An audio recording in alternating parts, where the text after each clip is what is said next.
सुनते वजाइण वारा सुरीला फनकार, मां तोखां तुंहिंजो नालो पुछी सघां थो? फ़क़ीर खे चारण चवंदा आहिनि। तूं ही रस्ते ते छा थो वेठो करीं? छा तो कॾहिं टेलीविज़न ते प्रोग्राम कया आहिनि? हाँ साईं, काफ़ी सालनि खां हज़ारे प्रोग्राम कया आहिनि। पोइ हिते कीअं? बस साईं,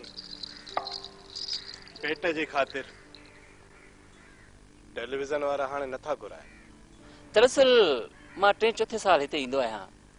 असल में हिंदुस्तान मां घणा ई कलाकार मिली था वञनि ऐं उतां ई फनकारनि जो वफ़द दुनिया जे मुख़्तलिफ़ मुल्कनि ॾांहुं वठी वेंदो आहियां।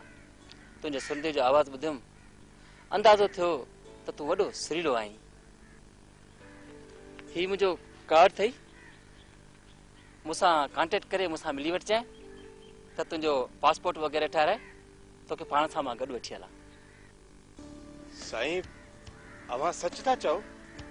हा, मुंहिंजो नालो सुंदर आहे ऐं मुंहिंजो कमु ई फनकारनि खे प्रोमोट करण जो आहे। मां तोखे सॼी दुनिया घुमाईंदुसि। तोखे ख़बर आहे तूं केॾो वॾो फनकार आहीं, पर तूं रहंदो किथे आहीं?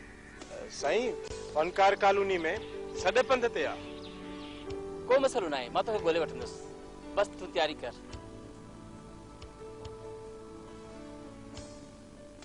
तूं वाकई सुंदर आहे।